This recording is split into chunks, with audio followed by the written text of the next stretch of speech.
Good morning, everyone, and I would like to welcome you today to the Merowitz Center program.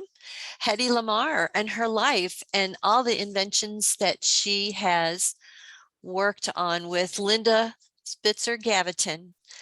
And Linda is a retired computer consultant and a volunteer here at Covenant Place and the Merowitz Center. She got interested in learning more about Hedy Lamarr after initially reading the book The Only Woman in the Room by Marie Benedict. That led her to doing a presentation about Hedy in Popular Jews and Science series at the Kolrina.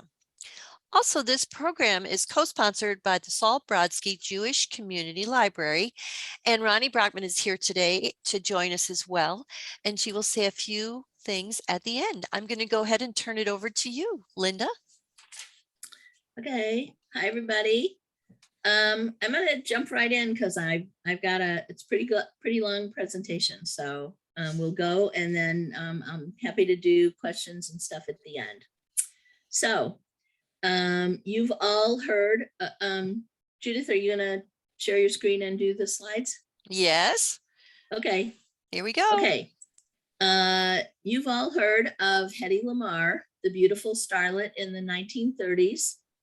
And I lost my screen.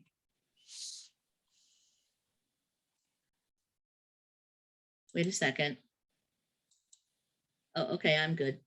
Okay, you've all heard of Hedy Lamarr, the beautiful starlet in the 1930s and the 40s, who appeared in numerous films starring opposite some of Hollywood's most famous leading men. However, you probably don't know about the other Hedy, who was so much more. This morning, I'm going to talk and share with you about both Hedys. She led, I'd say, a most interesting life, and I'm going to cover it beginning to end because it just never stopped being so. Hedwig Eva Maria Kiesler was born in Vienna, Austria-Hungary. Hedy, as she was known, was born November 9th, 1914, the only child of Emil and Gertrude Kiesler. Her father was born to a Galician Jewish family in Lemberg, now Ukraine, and was a successful bank manager. And her mother was born in Budapest to an upper-class Hungarian Jewish family and was a concert pianist. They lived in a more fashionably and artistically inclined area of a largely observant Jewish neighborhood, although they were not. Hedy's family considered themselves more culturally rather than religiously Jewish, and they were fully assimilated. Hedy's mother was disappointed that she had not borne a son and was not thrilled with her. Hedy had pitch black hair and porcelain skin. Her mother called her Snow White, yet she discouraged her from looking in mirrors as a child and wanted her not to rely on her natural beauty. She filled her time with music and the performing arts. Hedy, however, was interested in gadgets and how they functioned. At the age of 5, she took apart a music box and put it back together. Hedy was also very smart, and her father insisted that she have a private tutor from the age of 4 to enhance her education. From a young age, she took long walks with her father, and as a budding mathematician and scientist with a never-ending curiosity, she asked about, and he would explain to her various technologies and about how things worked as they passed by power plants, etc. They also talked history, literature, politics, plants, animals, and any of the other natural and physical sciences. Hedy had everything as a child and was doted on by her father, and she in turn loved and adored him. As an adult, Hedy was quoted as saying, "I was born an only child in Vienna, Austria. My father found hours to sit by me by the fire, excuse me, by the library fire and tell fairy stories." She also said, and this from a woman who was later married 6 times, "I am not ashamed to say that no man I ever met was my father's equal, and I never loved any other man as much."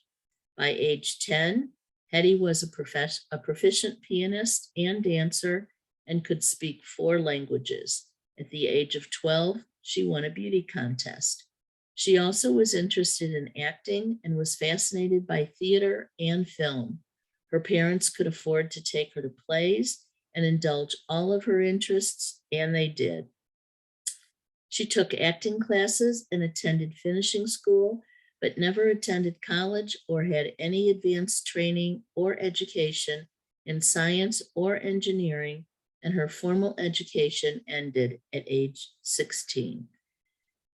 It was then that she was hired as a script girl.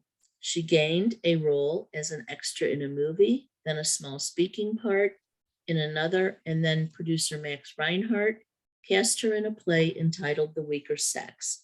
He was so impressed with her that he arranged for her to return with him to Berlin, the heart of Europe's film industry, where he was based, and she earned a few more roles. In early 1933, at age 18, she was given the lead in Gustav Mahty's Czech film Ecstasy, in which she played the neglected young wife of an indifferent older man. The film became both celebrated and notorious for showing the actress's face in the throes of an orgasm. She was also shown in close-ups and brief nude scenes, the latter being the result of having been tricked by the director and producer, who used high-powered telephoto lenses. In Europe, the film was regarded as an artistic work, but it was banned by the Pope, and in the US as overly sexual, and in Germany, due to her Jewish heritage. Afterwards, she was disillusioned about film and returned to the stage, trying to overcome her shame from the film and redeem herself in her father's eyes. She would never gain her mother's approval after already chosen a profession that she deemed crass, and then to have appeared nude in the film was the ultimate in reprehensible behavior.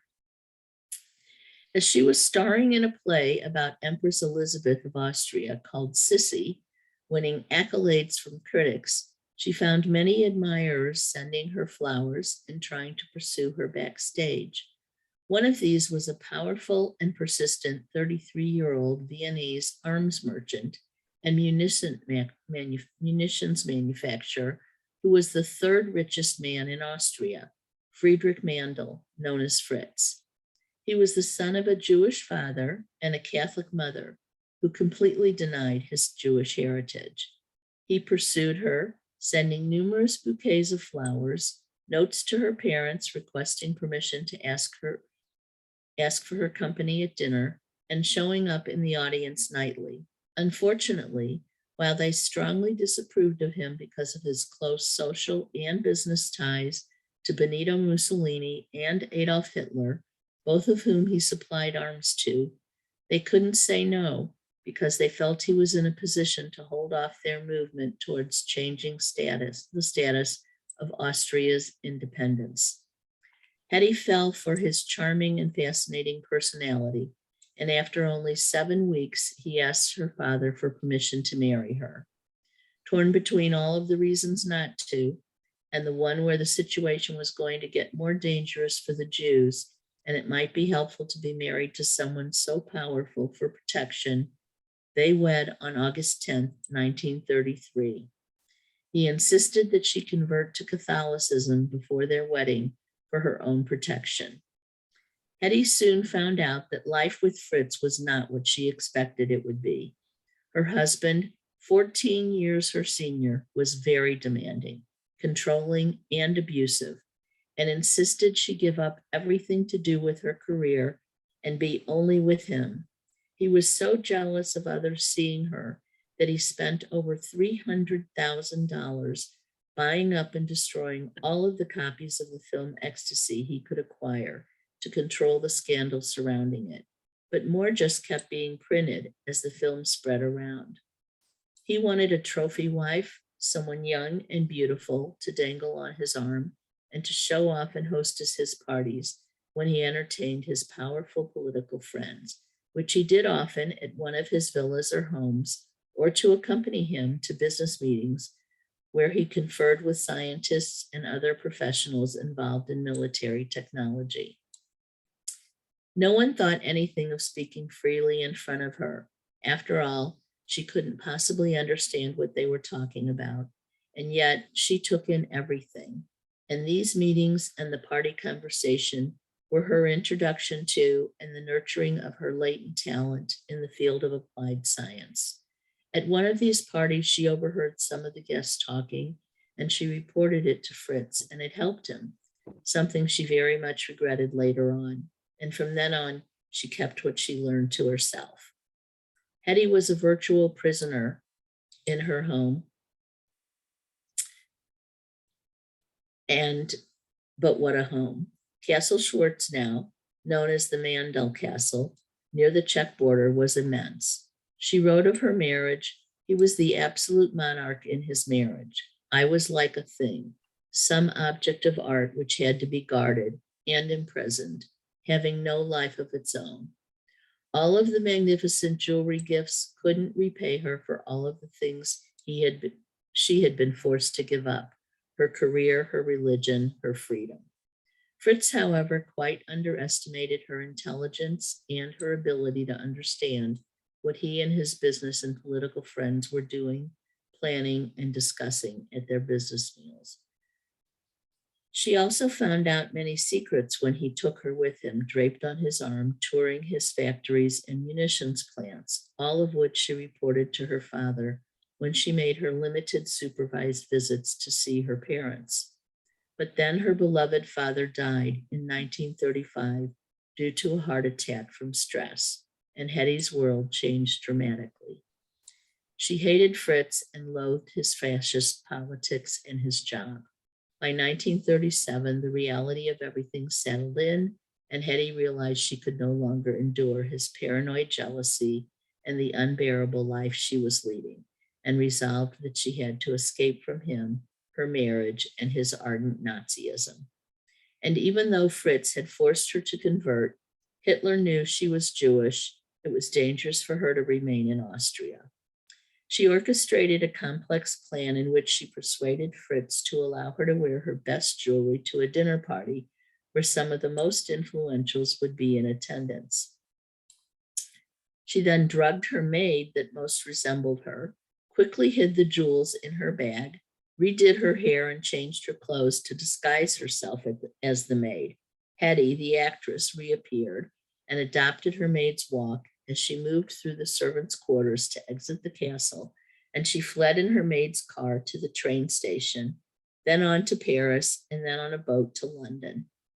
In an odd twist of fate, Fritz, who had been granted honorary Aryan status by Hitler in order to maintain his supply of munitions, was soon after ousted from Austria and fled to South America. He continued to pursue Hedy even after she divorced him, wanting to reconcile, writing letters, etc., but she never replied.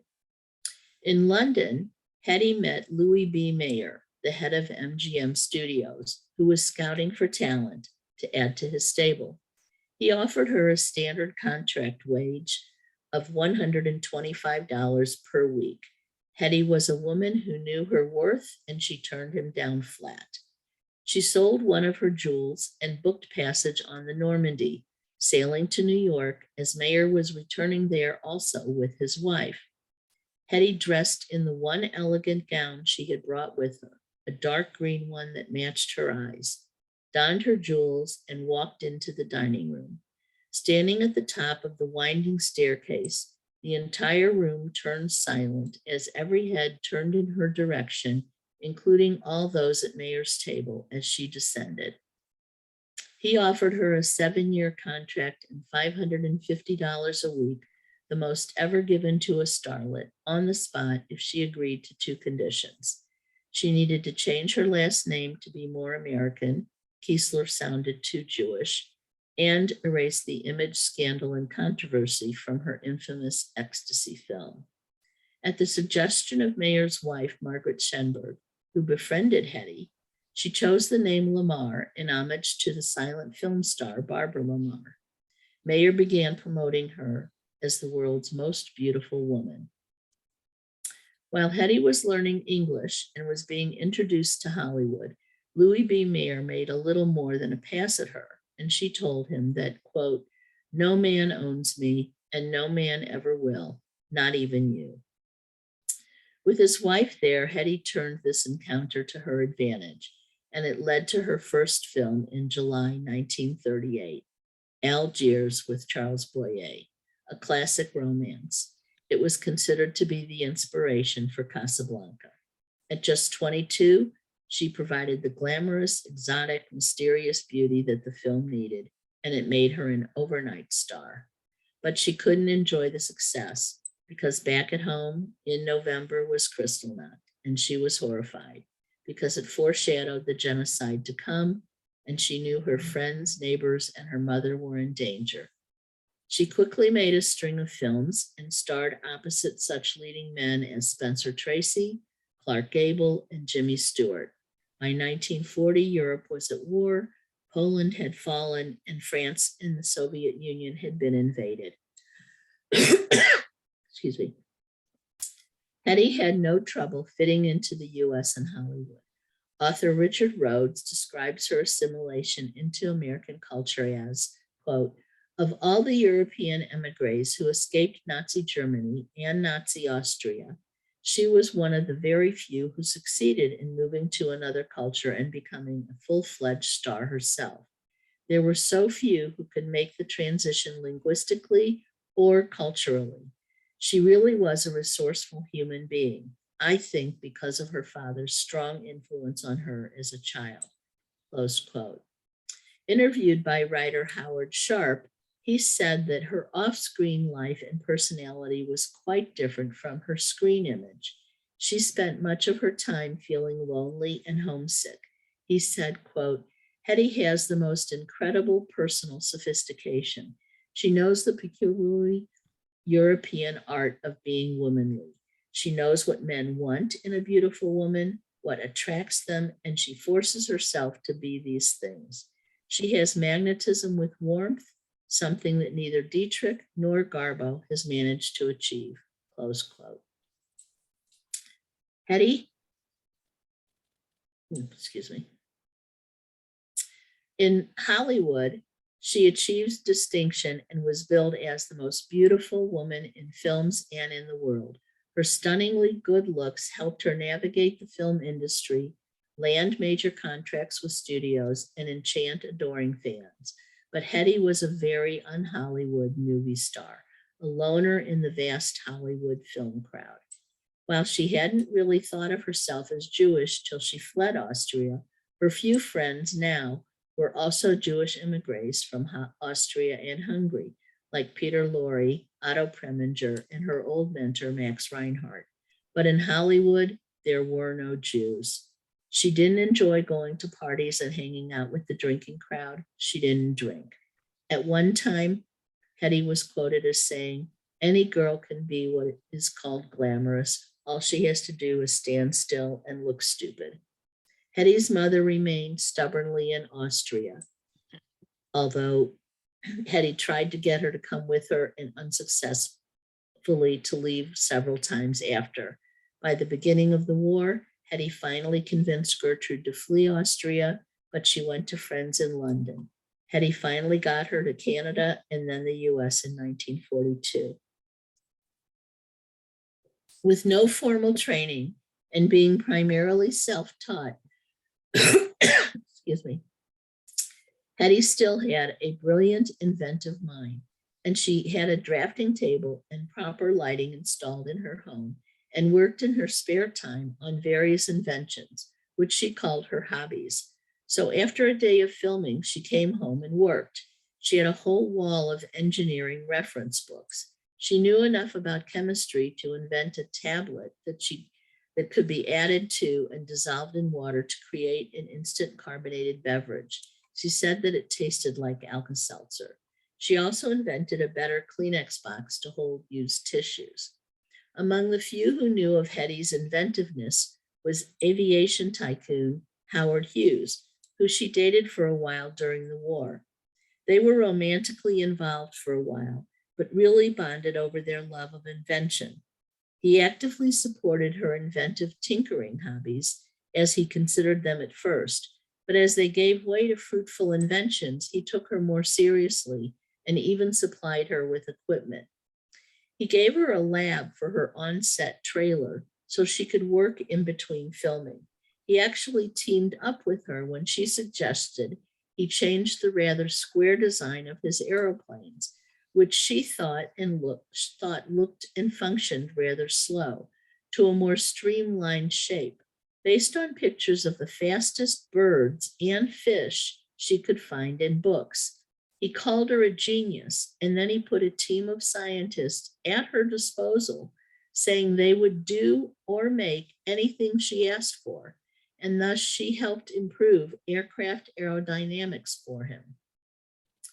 Later, alone and vulnerable, she was an easy mark for the charming socialite and novelist, 20 years her senior, Jean Markey, who she met.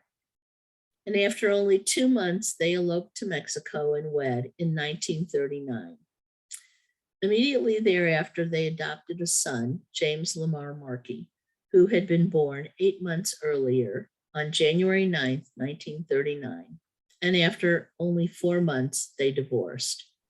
Films weren't enough for Hedy, and she was both bored and scared for what was happening in her homeland.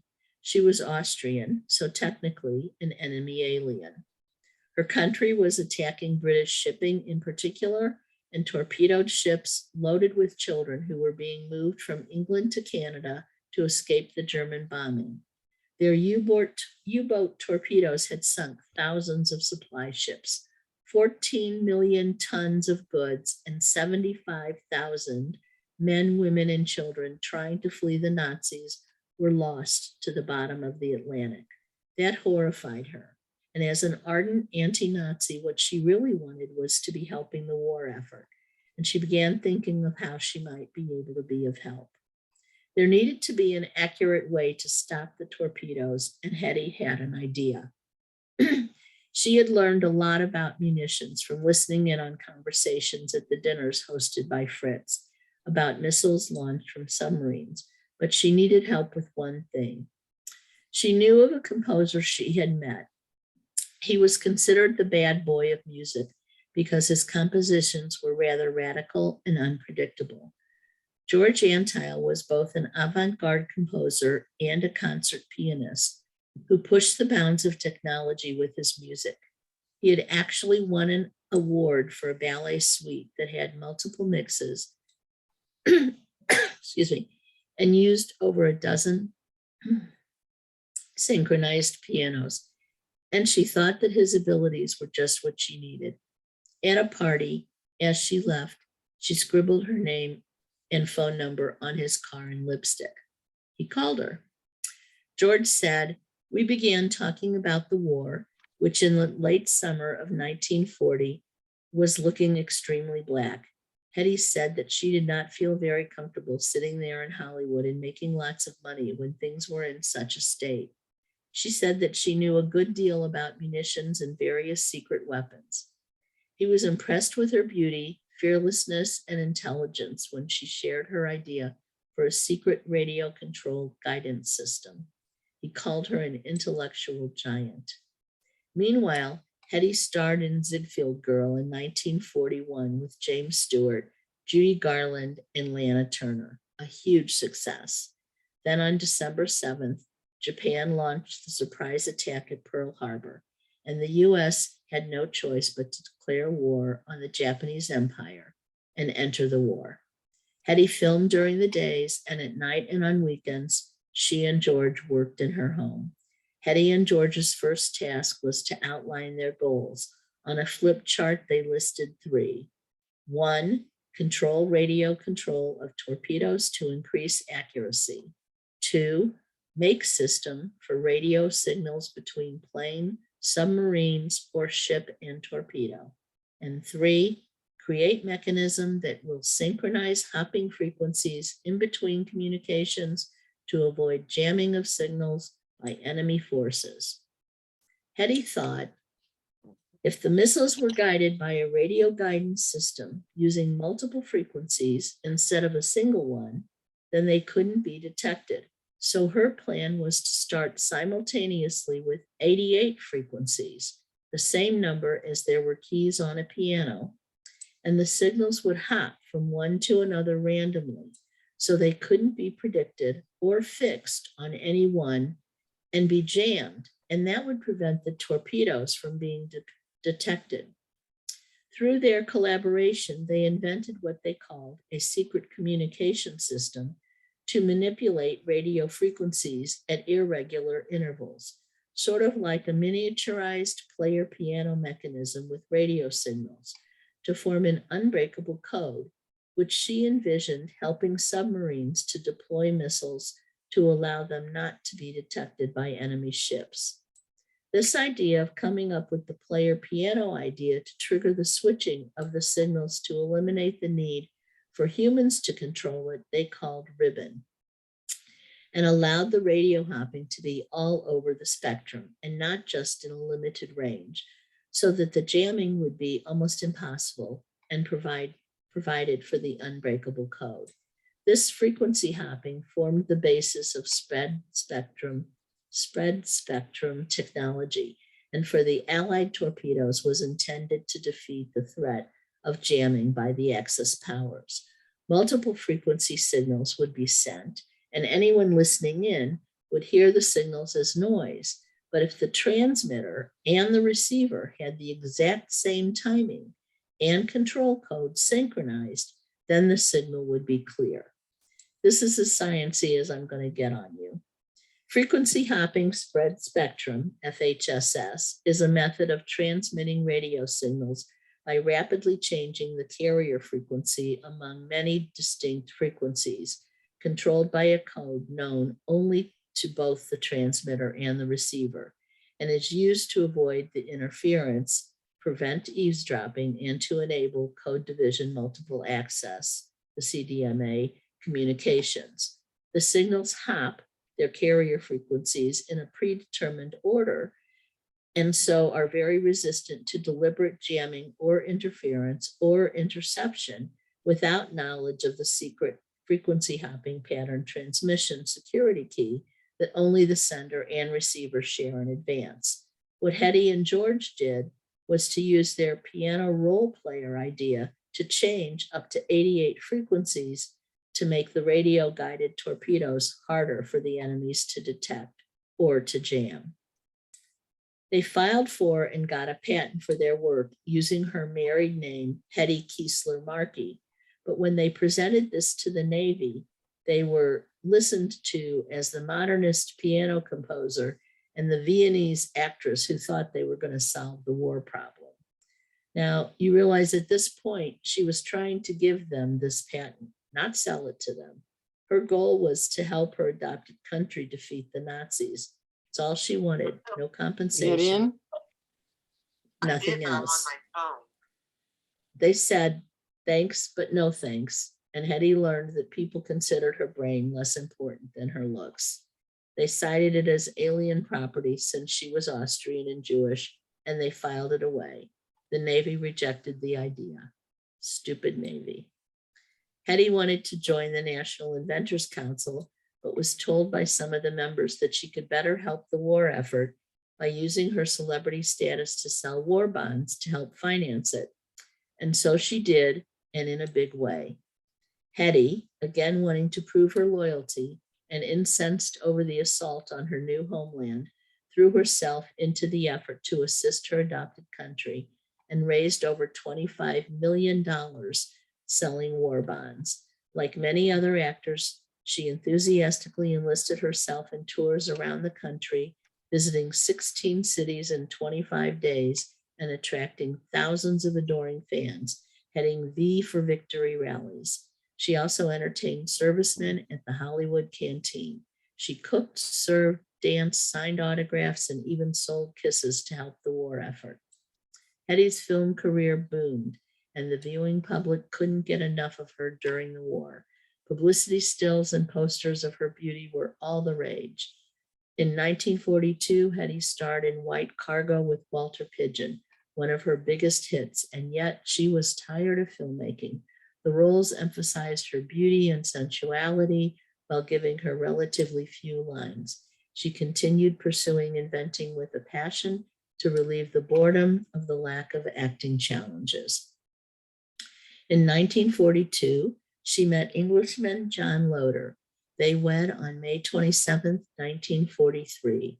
Warner Brothers borrowed her for a few films. She and Loder led a very quiet, stable lifestyle.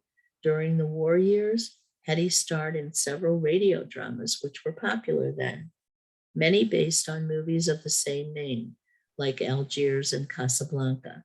John Loder adopted James, and he became James Lamarr Loder. On January 19, 1945, they had a daughter, Denise.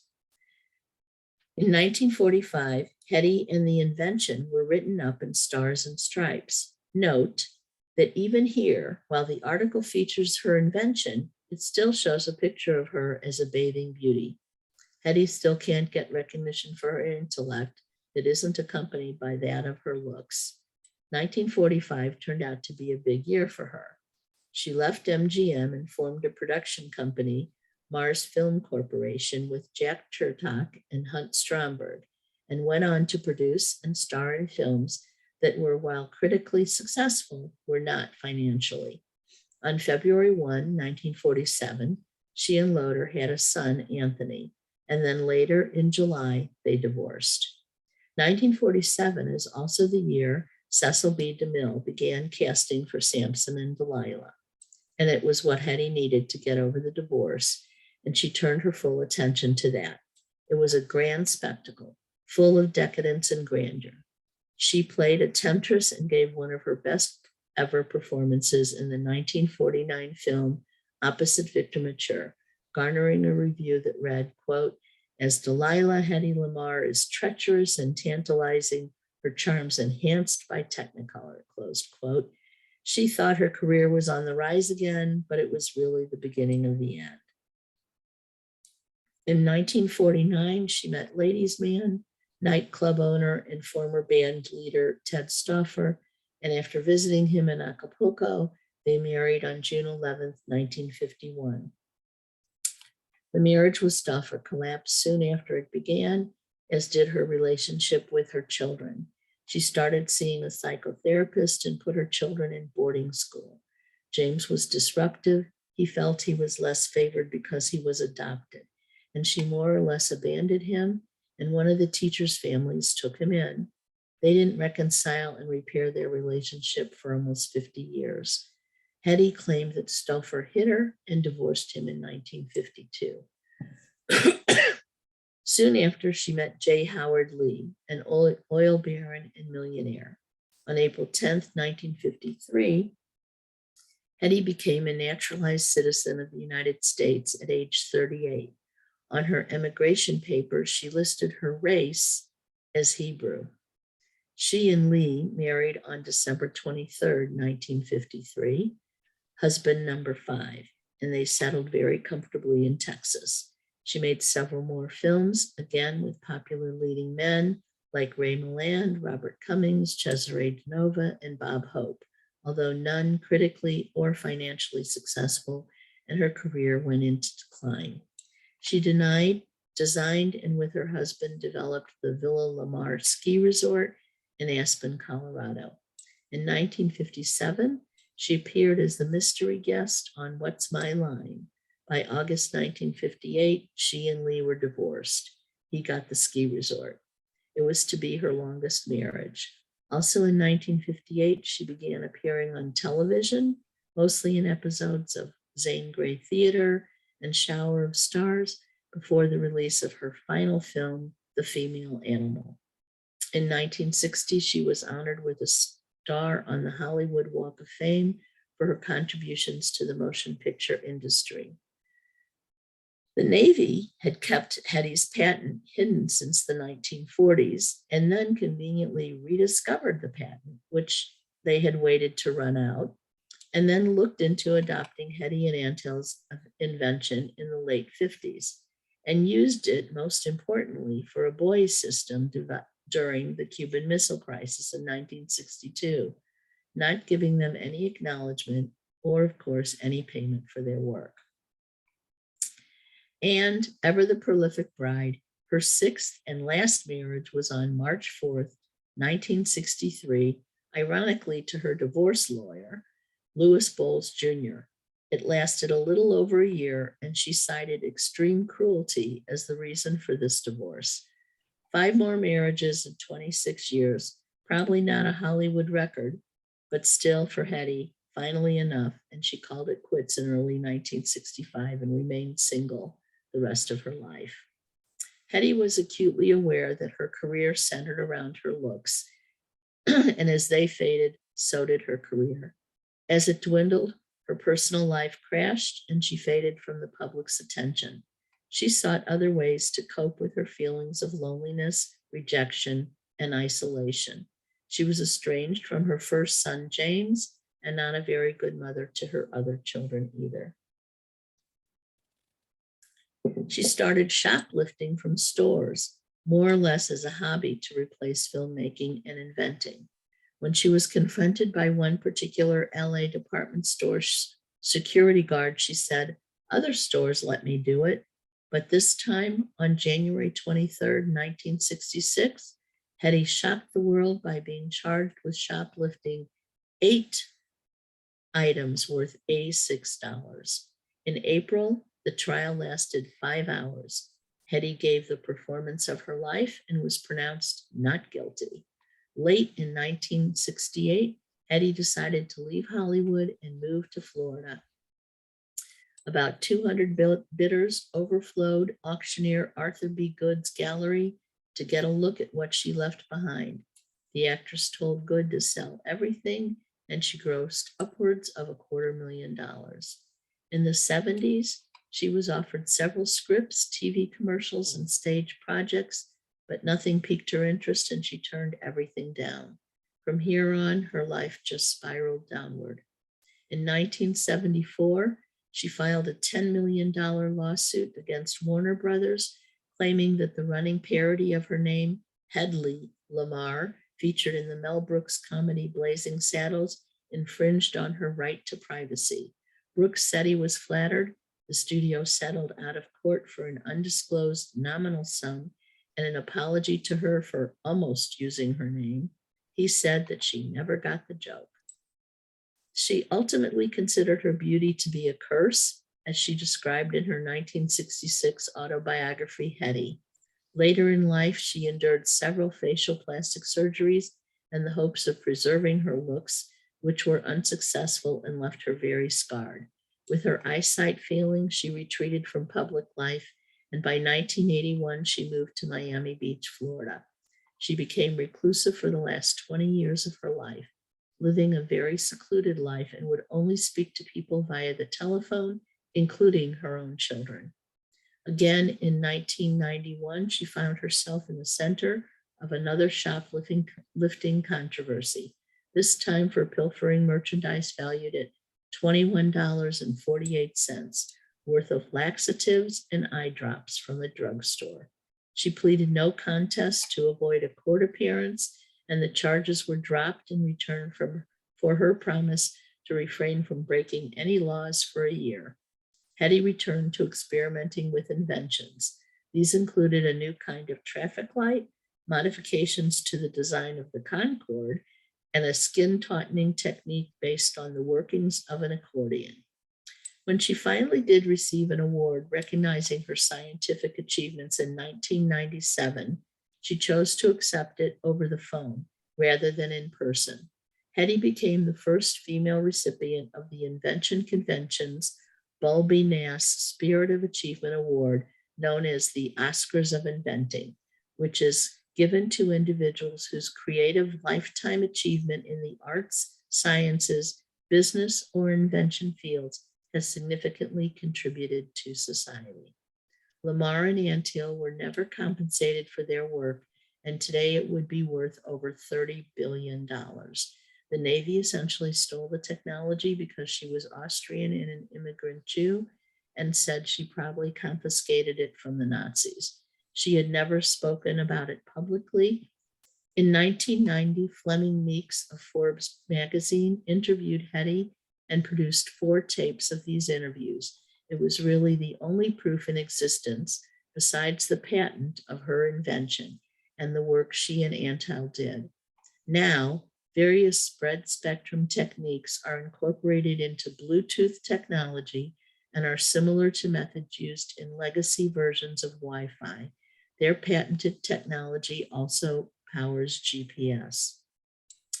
With the advent of cell phones, however, came redemption and finally some acknowledgement for Hedy.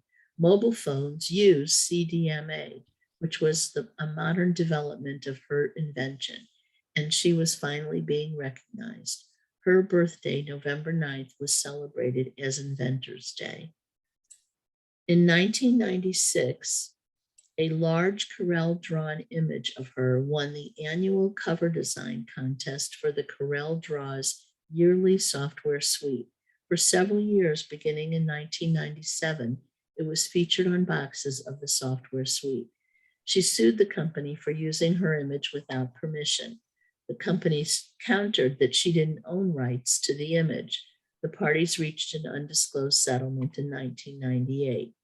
Also in 1997, Canadian company Wyland signed an agreement with her to acquire 49% of the marketing rights of her patent and a right of first refusal for the remaining 51% for 10 quarterly payments.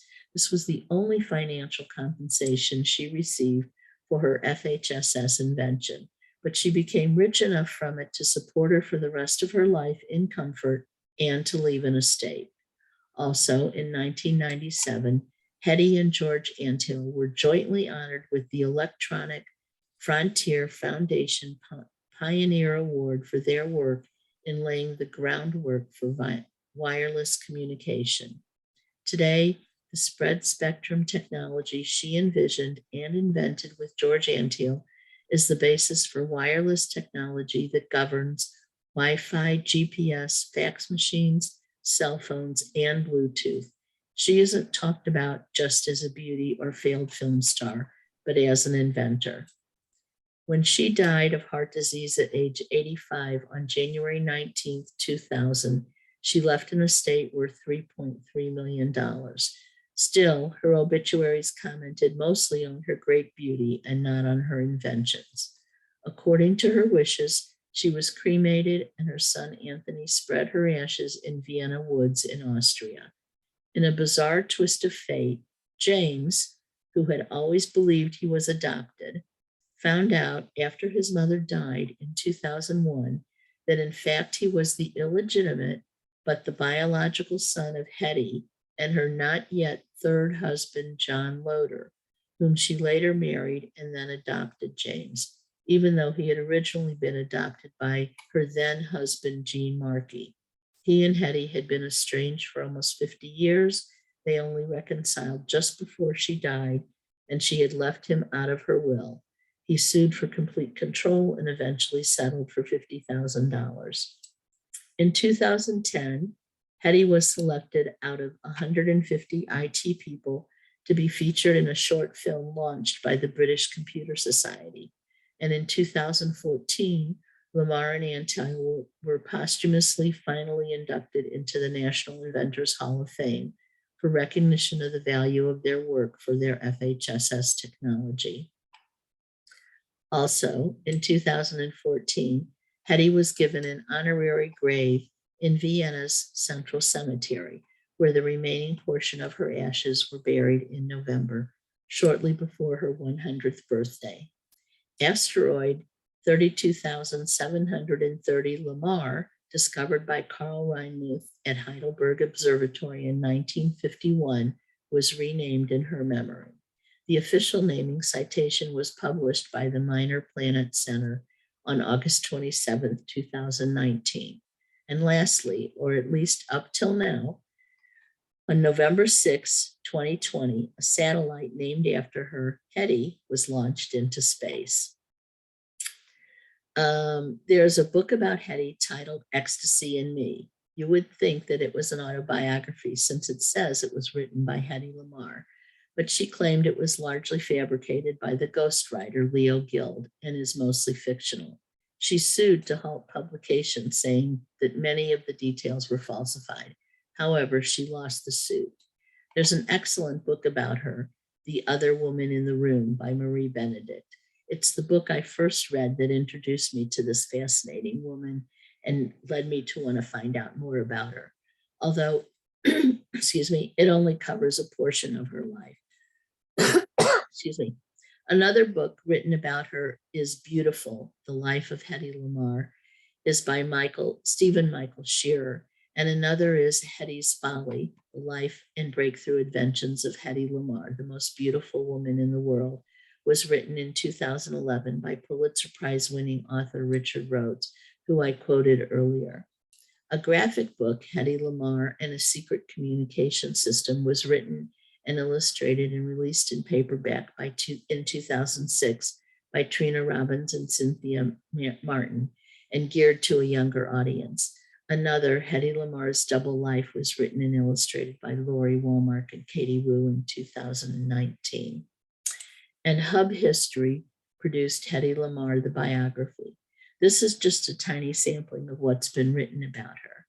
There was a documentary produced about Hedy in 2004 named Calling Hedy Lamarr, a second in 2011 in the series Extraordinary Woman, and another in 2017 called Bombshell, the Hedy Lamarr story, written and directed by Alexandra Dean and produced by Susan Sarandon, that delves into her genius and Jewish identity and features her children, Anthony and Denise. It aired at the Tribeca Film Festival and then on PBS. There's also a TV miniseries in the works that will dig further into her inventive side. I also used some other resources I found online. In particular, Wikipedia has a lot of material on her and on George Antheil and on Fritz Mandel. And just as a point of interest, if you happen to find yourself in New Orleans, there's a National World War II museum there that has an exhibit titled Hedy, The Life and Inventions of Hedy Lamarr. That also happens to be the title of a one-woman off-Broadway play written and performed by Heather Massey. I listen a lot to Ira Flato, but I never actually caught one of his shows on Hedy, but my brother had, and he sent me a few of the links, which I've since listened to. It turns out that he's done several shows on her on Science Friday, some with the authors I've mentioned here, and some even with the actresses in these documentaries and films. I could continue on. There's so much more to this complex woman, but we'd be here till tomorrow. So I'll finish with the following. I started with Hedy Lamarr, Jewish princess, raised with everything possible going for her, then used by powerful men. She learned how to use her beauty to get what she wanted, but she couldn't profit from it the way she wanted to. She found fame, fortune, and adoration as a movie star, but she was bored and didn't appreciate it.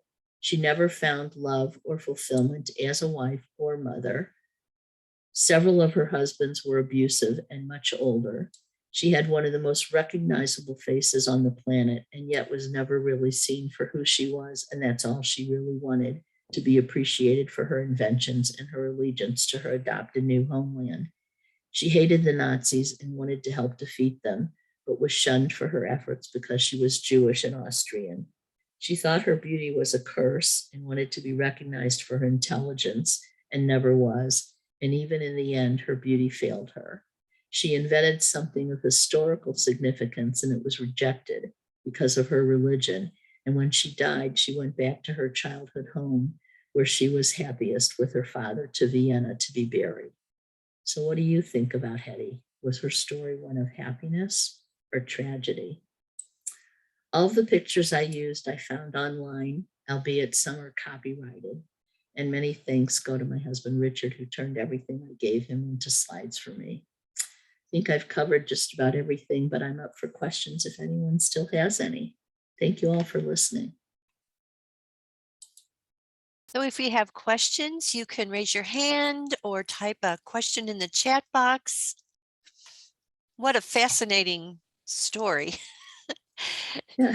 I never knew she was an inventor until you brought this program to us. So I didn't have a clue until I read this book, and this book didn't cover everything about her life. It just kind of a little touched on it, and then it just made me want to read more and So find out more about her. Janice Sherman has her hand up, and then after that, Harvey Schneider. I'm a bit puzzled by her situation with her first son, James. It seemed to me from what you said that it was her biological child when she entered into that new marriage, and that husband adopted the boy. So why didn't he know that he was really her son? That didn't make sense to me exactly. It was her son that she had with John Loder. She had an affair with John Loder, and she had him, but she wasn't married to John Loder then, and she wasn't willing to be with him. So she kind of like adopted, she married Marky and adopted the child with Marky. And it wasn't until 2 marriages later, when she married John Loder, that she and Loder adopted him again.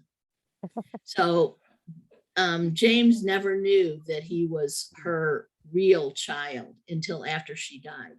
He always thought he was adopted. And she couldn't reveal the truth, obviously. Evidently, she never wanted him to know that he was born illegitimately. She rather evidently wanted him to think that he was adopted than he was illegitimate. Harvey?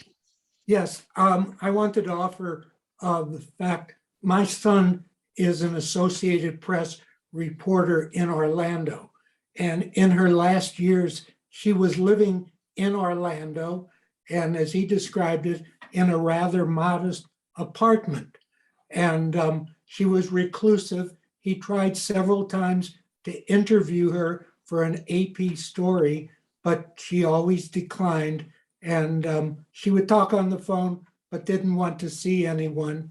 And at the time of her death, she was still living in this modest apartment in the Orlando area. Yeah, that jives with anything I read, that she wouldn't see anybody in person. And I think that was partly because of the plastic surgeries that had left her pretty badly scarred. She wouldn't even see her children in person. Marilyn Pittler also made a comment about, she has said the first husband who adopted him did not know she was the birth mother. Is No. that? Yeah, that's true. Okay, I didn't realize that. So do we have more questions?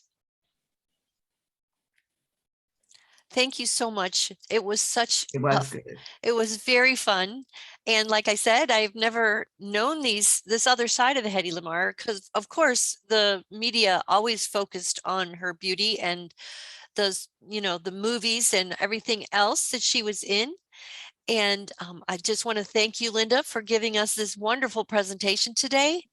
Also, again, the Saul Brodsky Jewish Community Library has co-sponsored this today. And Ronnie, would you like to say a few words?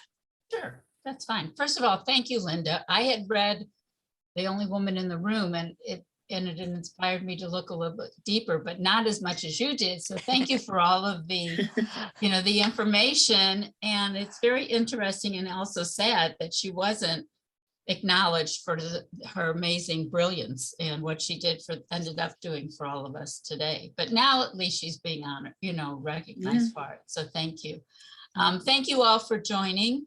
If you're interested in other programs that we're going to be sponsoring on April 7th with Mirowitz, those of you who may know Steve Stolier from St. Louis and went to University City High School with him, he wrote the book about Groucho Marx, and the Mirowitz Center and the Brodsky Library sponsored something last spring with him. He's also he just finished another book called Salamis and Swastikas, Letters Home from a GI Jew. And we're going to be sponsoring that April 7th I think from 2 to 3 through Mirowitz. So if you liked him, Steve Stolier last year, then please join us again and you'll hear more about it. But thank you all very much for being here today. And even though we don't have 4 walls, we just want you to remember that we do serve the Jewish communities for books. And if you'd like, eventually you'll be able to get them through the Sharamith Library, Congregation Sharamith Library, because we are connected with the Brodsky Library. And there'll be more to come soon to tell you about that. So thank you. Have a great day. And thank you again, Linda. Thank you so much, Linda. Thank you, Ronnie. And everyone have a great day. It's going to be a spring day today. So Oh, get nice. outside and enjoy it. Great. Bye-bye. Bye-bye. Thank you.